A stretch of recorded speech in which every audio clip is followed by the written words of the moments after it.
Donc, voici le résumé. D'ailleurs, on est en live sur Twitch, donc si vous voulez regarder, voilà, on est juste là. Il y a le chat. J'interagis avec le chat, donc si vous voulez interagir, bref. C'est le débrief de Barça Bayern. Non, ce n'est pas une vengeance de Barça Bayern, mais c'est une. En vrai, c'est un bon début. C'est un bon début, c'est encourageant dans le sens où, bah, en fait, le problème du 8-2 du Barça Bayern, c'est que c'était en phase éliminatoire. Là, vas-y, c'est en phase de poule. Les équipes ont encore le temps de se régler. C'est pas une double confrontation. Bon, même si, bon, c'était l'épisode Covid, c'était un peu compliqué. Mais c'est pas une double confrontation. Donc là, on va dire, c'est des épisodes qui peuvent arriver comme un peu la défaite du Real contre Sheriff l'année dernière, ou des déconvenus parfois qui peuvent arriver en poule. On va dire, c'est pas la vraie LDC qui commence, même si c'est un tout nouveau format. Ça reste, on va dire, les phases de poule, les phases où, bah, des fois, les déconvenus peuvent arriver. Mais ce qu'on a pu regarder aujourd'hui, et ben en vrai de vrai, c'est juste de l'excellent football, hein. C'est de l'excellent football. Même si, bon, à certains moments, il y a des choses que j'ai pas compris. Bah, le Barça marque très tôt en début de match. Le Barça marque très tôt en début de match et après, il décide de ne plus rien faire. C'est-à-dire que, en vrai, on n'a pas trop compris ce qui se passait. C'est-à-dire que tu avais un Barça qui restait en bloc médian, donc à la ligne médiane, et qui décidait de ne pas presser. Donc, attaquait pas trop et il décide de laisser la balle. Donc, tu décides de laisser la balle à une équipe qui ressort très bien la balle. Tu te fais surprendre une fois, le but est annulé parce qu'il y a hors-jeu. Deux, trois fois par des occasions, enfin par des ballons dans ton dos. Et je sais pas pourquoi, Flick, il a décidé de continuer avec cette tactique et a décidé de pas juste redescendre le bloc. Genre, c'est pas grave, tu vois. Si tu décides de laisser ton adversaire avoir la balle, tu peux pas rester au bloc médian. Surtout que quand tu décides de les presser, tu vois que leurs centraux sont en forme et ils ressortent le ballon comme s'il n'y avait pas de pressing. Donc, au bout d'un moment, il fallait changer quelque chose. Au final, logiquement, très logiquement, le Bayern finit par égaliser. Et donc, le Barça recommence à reprendre la balle, tu vois. Il recommence. Ça a fini par payer. Non, ça a pas payé. Ça a pas payé pourquoi? Parce qu'en fait, le Barça a dû jouer différemment. Genre, c'est ça que tu comprends. En fait, c'est ça qui est différent, tu vois. Le Barça a joué différemment. Donc, en fait, pour moi, dans ce match-là, il n'y a pas le Bayern qui a mal joué et le Barça qui a trop bien joué. Les deux ont très bien joué. C'est juste que malheureusement aujourd'hui sur la pelouse, il y avait la régène de Ronaldo 9. Voilà, R9. Il y avait Ronaldo 9 sur le terrain.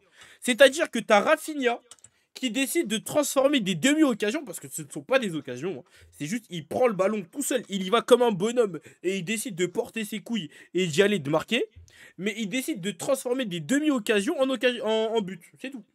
Parce que concrètement, il faisait à peu près jeu égal, hein. Chacun avait ses occasions, etc. Sauf que Rafinha a décidé de porter ses couilles et de. Il a décidé de porter ses couilles et de les mettre au fond. Donc ouais, pour moi, il n'y a pas de. Enfin, même si oui, au bout d'un moment, il y a 3-1, donc forcément, le Bayern est au fond du trou, donc il joue mal, etc. Mais, genre, il n'y a pas une équipe qui a réellement été plus forte, en tout cas sur les temps forts, sur le gros temps fort on va dire, sa première mi-temps, on va dire. Il n'y a pas une équipe qui a réellement été plus forte, parce que chacun avait ses occasions, mais c'était du très très beau football. Je pense que c'était le meilleur match techniquement et tactiquement qu'il y a eu cette année. Je pense, je m'avance, je sais pas, j'ai pas regardé tous les matchs. Mais en tout cas, de ce que j'ai vu, c'est le meilleur match techniquement et tactiquement que j'ai vu cette année. On sent c'était une vraie bataille tactique. C'est-à-dire que tu as deux oppositions de style. Donc le Barça, bon, quand ils prennent la balle, ils gardent la balle, ils décident. Tu sens, tu comprends là où on veut venir. Et pour une fois, c'était pas chiant.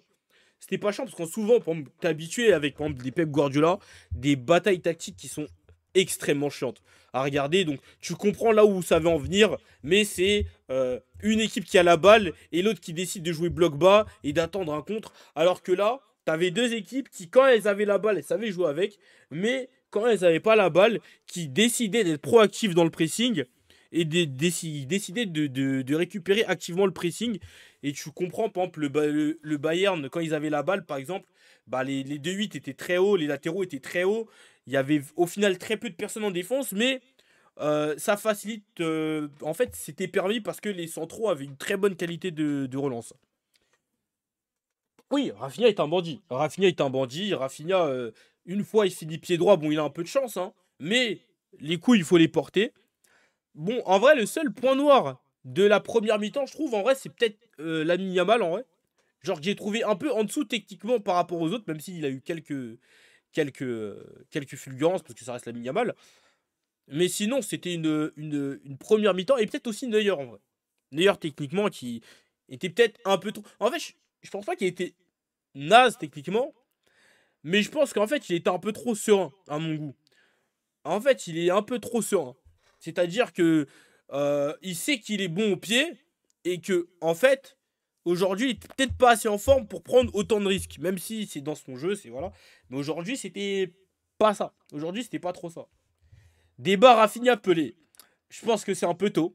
Mais j'ai critiqué au début du match en regardant, j'ai critiqué Rafinha en disant oh, regardez ce que le Barça c'est regardez le downfall du Barça, Rafinha capitaine. Mais il faut avouer que Rafinha avec le brassard de capitaine aujourd'hui m'aura fait taire la bouche, voilà.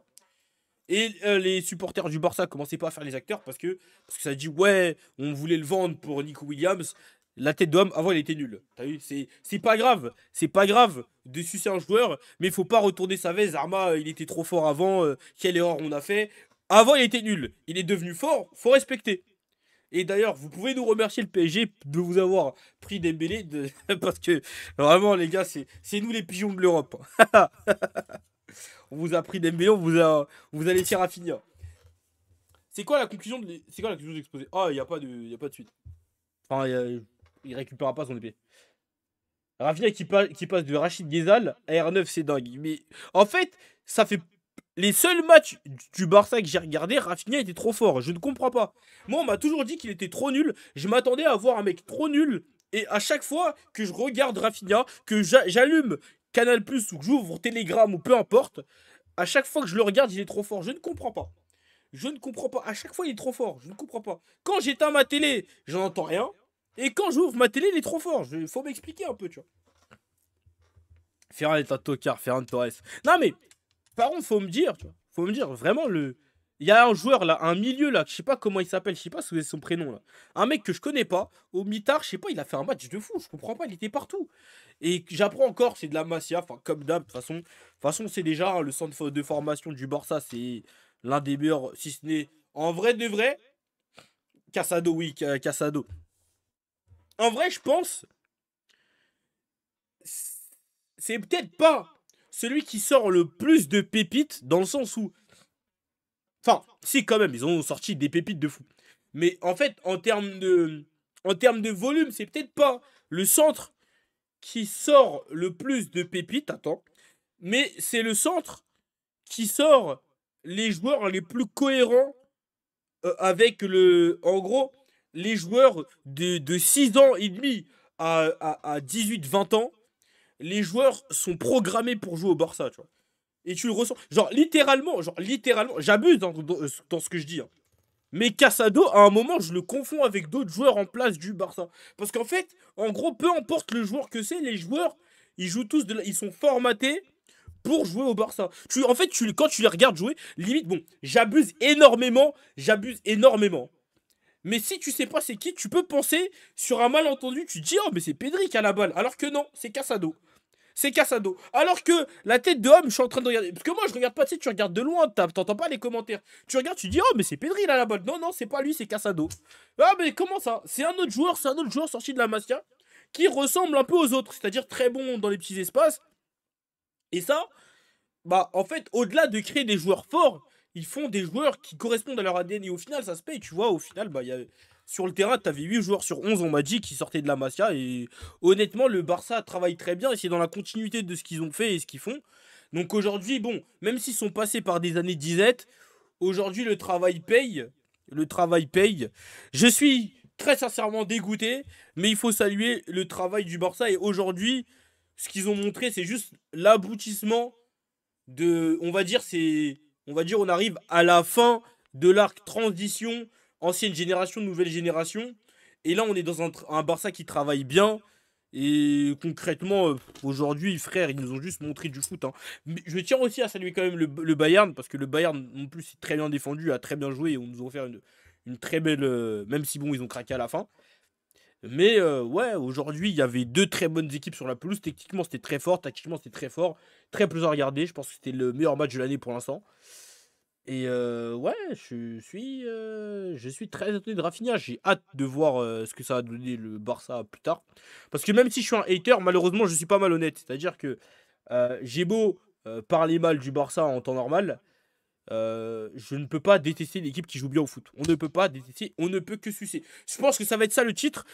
Le Barça Bayern, on ne peut que sucer. Voilà, c'est le. On ne peut que sucer. Regarde le Classico. Ouais, je vais regarder le Classico. Je vais regarder le Classico.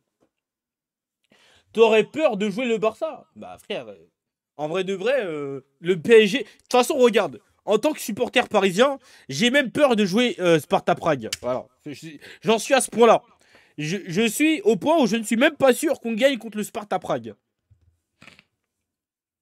Et ah oui, et Sané est un connard. Mais ça, c'est autre chose.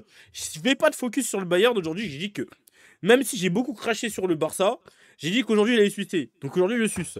On ne peut que sucer. C'est ça le titre. Bref, c'était la première vidéo de cette chaîne. Je vais en poster d'autres. J'en ai bien peur. Enfin, j'en ai bien peur. Ouais, j'en ai bien peur. Donc, abonnez-vous, likez, commentez, etc. Blabla, référencement. Et passez en live, parce qu'on est en live. Et voilà. Soirée bonne. À la prochaine pour d'autres vidéos football. Football.